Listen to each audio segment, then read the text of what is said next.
해서 저 한 절, 여러분 한 절 번갈아 교독하도록 하겠습니다. 제가 먼저 읽겠습니다.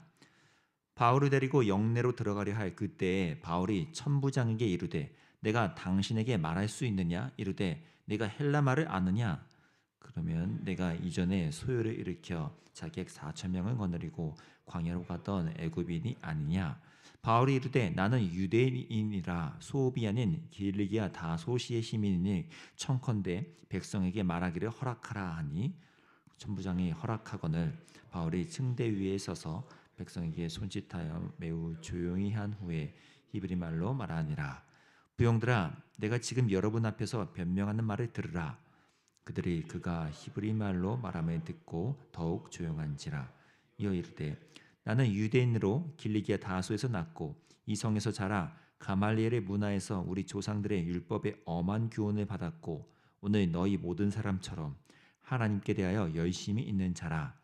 내가 이 돌을 박해하여 사람을 죽이기까지 하고 남녀를 결박하여 옥에 넘겼노니 이에 대제사장과 모든 장로들이 내 증인이라. 또 내가 그들에게서 다메섹 형제들에게 가는 공문을 받아 가지고 거기 있는 자들도 결박하여 예루살렘으로 끌어다가 형벌받게 하려고 가더니 가는 중 다메섹에 가까이 갔을 때에 오정쯤 되어 호련히 하늘로부터 큰 빛이 나를 둘러 내가 땅에 엎드러져 들으니 소리 있어 이르되 사울아 사울아 내가 왜 나를 박해하느냐 하시거늘 내가 대답하되 주님 누구시니까 하니 이르시되 나는 내가 박해하는 나사렛 예수라 하시더라. 나와 함께 있는 사람들이 빛은 보면서도 나에게 말씀하시는 이의 소리는 듣지 못하더라. 내가 이르되 주님 무엇을 하리이까 주께서 이르시되 일어나 다메섹으로 들어가라. 내가 해야 할 모든 것을 거기서 누가 이르리라 하시거늘. 함께 읽겠습니다. 나는 그 빛의 광채로 말미암아 볼 수 없게 되었으므로 나와 함께 있는 사람들의 손에 끌려 다메섹에 들어가노라. 아멘. 사도행전에는 이렇게 바울의 회심 스토리 간증이 몇 번 등장하죠. 총 3번 중에 오늘이 그 두 번째 언급되는 이야기입니다. 어제 본문에서 봤듯이 이미 바울에 대한 묘한 루머가 곳곳에서 퍼지고 있었죠. 이방인들에게 복음을 전하던 바울이니까요. 이방인들에게 그동안 유대인들이 지켜오던 그 나름 자기들의 전통과 그 모세 율법에 국한된 신앙을 벗어버리고 예수 그리스도의 복음이 주는 이 자유, 이 복음이 주는 우리 진정한 아름다운 이야기를 우리가 받아들이고 그로 살아가자라는 이 내용을 바울이 전하다 보니 가장 그거에 서 민감하고 탐탁치 않았던 것은 바로 그 율법에 열심이던 경건한 유대인들이었겠죠. 그런 흐름을 알고 있던 바울이었죠. 그럼에도 바울은 그런 여론에도 불구하고 많은 성도들이 예루살렘으로 가지 말라. 지금은 좋지 않은 때다. 이러한 일들이 당신에 대해서 퍼지고 있다라는 걸 알면서도 바울은 이 곳으로 들어왔습니다. 그리고 결국 그가 맞이한 건 엄청난 박해와 폭행과 어려움이었죠. 그게 어제 본문의 내용이었는데 오늘 드디어 그런 상황 속에서 사로잡혀서 이제 천무장을 위시한 군대들 안에서 그가 영내로 이제 들어가게 됩니다. 참 아이러니한 모습이죠. 자신의 동족인 유대인들에게서 박해를 받고 공격을 받고 오히려 로마인들의 품에 끌려서 보호받으면서 관할 지역으로 들어가는 이 바울의 모습이요. 그런데 바울은 여기서 놀라운 이제 점을 등장시키는데 바로 그가 천부장에게 요청해서 말할 수 있는 기회를 달라고 하는 것입니다.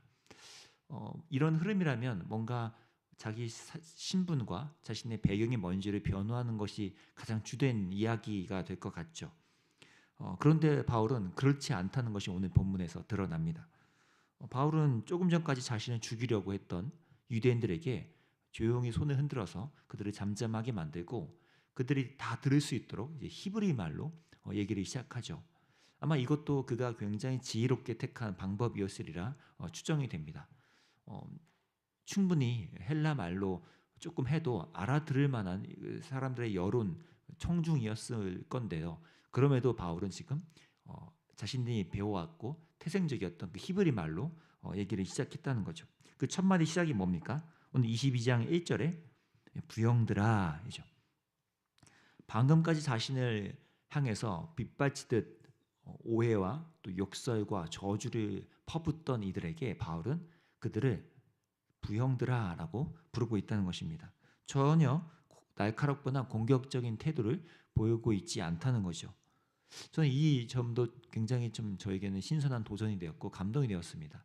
방금까지 나에게 이런 공격과 비난을 퍼붓던 사람에게 화딱지가 날 만도 하잖아요. 억울하고 이 상황은 누가 봐도 자신에게 빨리 이것을 풀어내고 싶은 마음이 급할 텐데도 바울은 그런 것에 앞서지 않고 그가 얼마나 지금 성령으로 충만한 사람이었는지를 잘 보여주는 대목이라고 할 수 있기 때문이죠.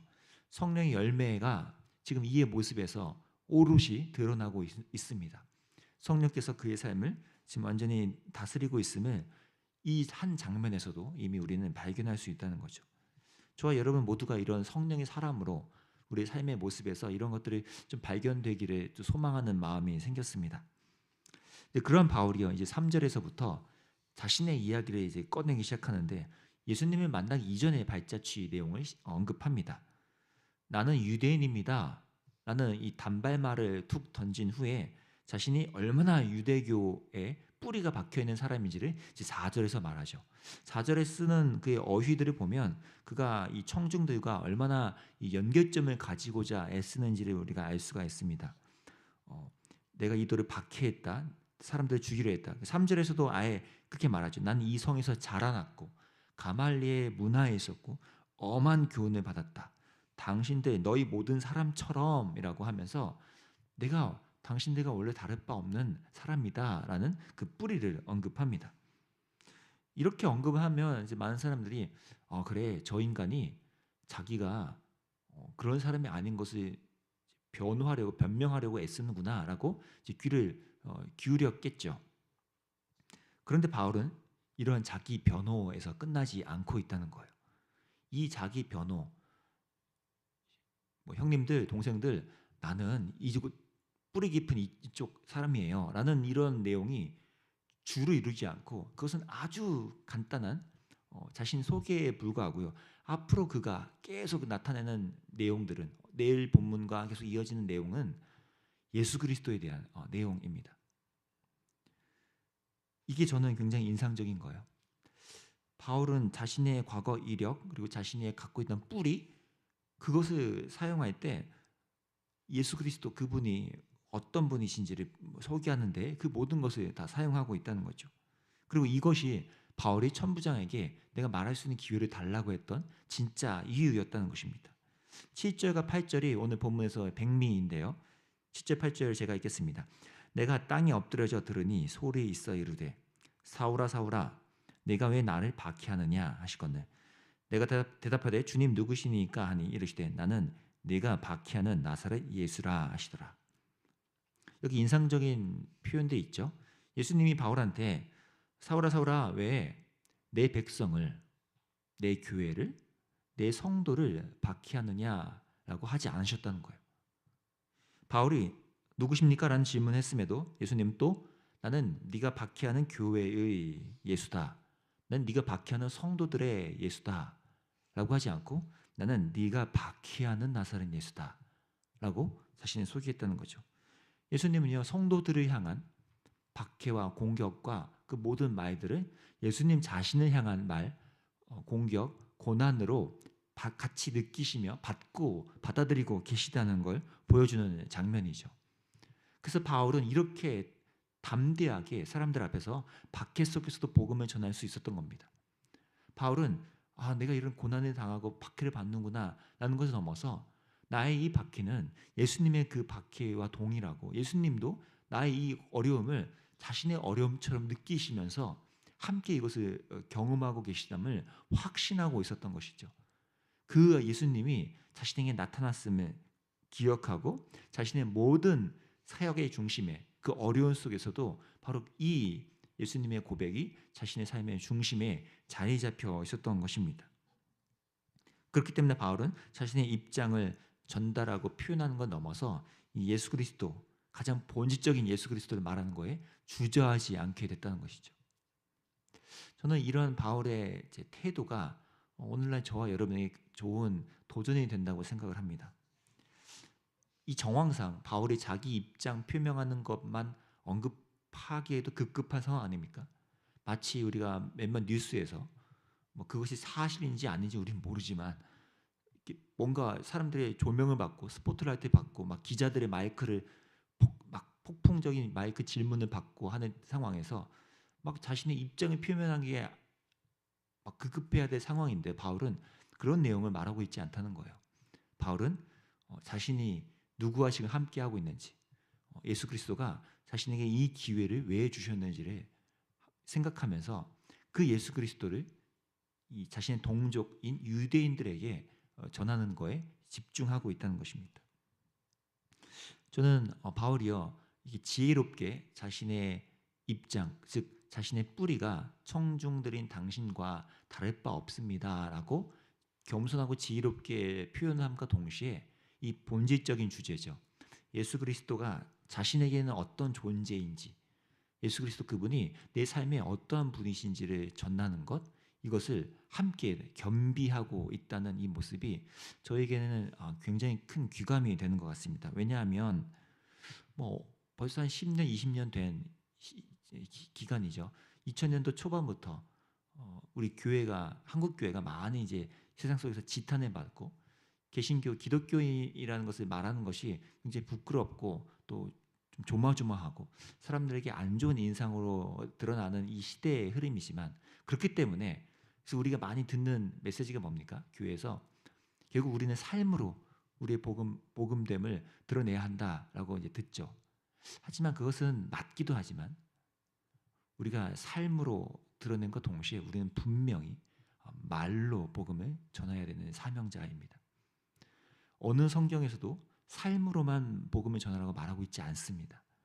삶으로 우리를 드러낸과 동시에 우리는 반드시 말로 예수 그리스도가 나의 삶의 누구이신지를 확실히 드러내도록 성경은 우리에게 요청하고 있죠. 바울의 이 두 가지 모습이요. 자신의 말로 복음을 드러내는 것. 그런데 거기서 지혜롭게 자신이 어떠한 삶을 갖고 있는지를 표현하면서 결국 그가 정말 말하고 싶은 이 주제, 내 삶에 예수 그리스도라는 분이 있는데 그분은 이러한 분입니다. 라는 이 핵심을 바울은 놓치고 있지 않다는 이 사실을 오늘 저와 여러분의 삶에 좀 가져가면 좋겠다라는 생각이 듭니다. 각자 여러분의 일상에서 또 오늘 하루 살아가실 때 오늘뿐만 아니라요. 앞으로 매일매일 일상을 살아가실 때 삶으로 복음을 드러내는 것 무지무지 중요하지만 반드시 바울처럼 이 기회가 주어졌을 때 우리는 예수 그리스도 그분이 내 삶에 어떤 분인지 내 삶의 원천이 누구이신지를 말할 수 있는 것 이것이 오늘날 우리 성도들에게 동일한 사명이고 요청이라고 저는 믿습니다. 그러한 삶으로 우리가 함께 걸어나갈 수 있게 되기를 간절히 기도합니다. 기도하겠습니다. 하나님 바울의 이 모습을 보면서 비록 우리가 바울처럼 이런 무지막지한 박해와 어려움 속에 처해 있진 않지만 그가 갖고 있는 이 중심을 보며 참된 제자의 길이 무엇인지를 다시 한번 되새기게 됩니다. 예수님이 모든 내 상황 속에서 함께 하고 계심을 그는 확신하고 있었고 또 이러한 고난과 억울함과 누명 속에서도 그는 예수님이 나와 함께 하시기에 나의 근간이 되시는 나의 전부가 되는 그 예수 그리스도를 소개하는 것에 몰두하고 있음을 우리가 보면서 우리의 삶에도 그것을 비춰보게 됩니다. 주님, 우리의 삶으로 예수 그리스도가 어떤 분인지를 구별되게 나타냄과 동시에 기회가 왔을 때 나의 삶에 예수 그리스도가 어떤 존재인지를 또 올바르고 지혜롭게 말할 수 있는 저희 모두가 될 수 있도록 성령께서 함께해 주시기를 원합니다. 성령으로 충만할 때 우리 안에 저절로 성령께서 예수 그리스도를 소개하는 거에 열심이듯이 우리 안에 예수 그리스도를 나타내고 말하는 것이 일어날 수 있도록 성령께서 우리를 주장해 주시기를 또 간절히 원합니다. 우리의 모든 삶에서 그렇게 우리를 인도하시고 또 빚어가신 주님 기대합니다. 예수님의 이름으로 기도합니다. 아멘. 오늘 이렇게 기도합시다. 주님, 우리가 바울처럼 또 수많은 성도들 우리의 조상들처럼 믿음의 선조들의 길을 따라서 예수 그리스도를 우리의 가장 소중한 분으로 인정하고 또 나의 삶에서뿐만 아니라 나의 말로 기회가 되었을 때 예수 그리스도를 소개할 수 있는 이 지혜와 용기를 함께 허락해 달라고, 나의 삶에 그렇게 성령께서 주정해 달라고 기도하시고, 또 공동체적으로 이 시대의 교회가 삶으로 구별된 거룩한 성도됨을 드러냄과 동시에 또 기회가 왔을 때 분명히 예수 그리스도 그분이 얼마나 아름다운 분인지를 소개할 수 있는 이 땅의 교회들 될 수 있게 해달라고 또 함께 중보하며 나아가면 좋겠습니다. 기도하겠습니다.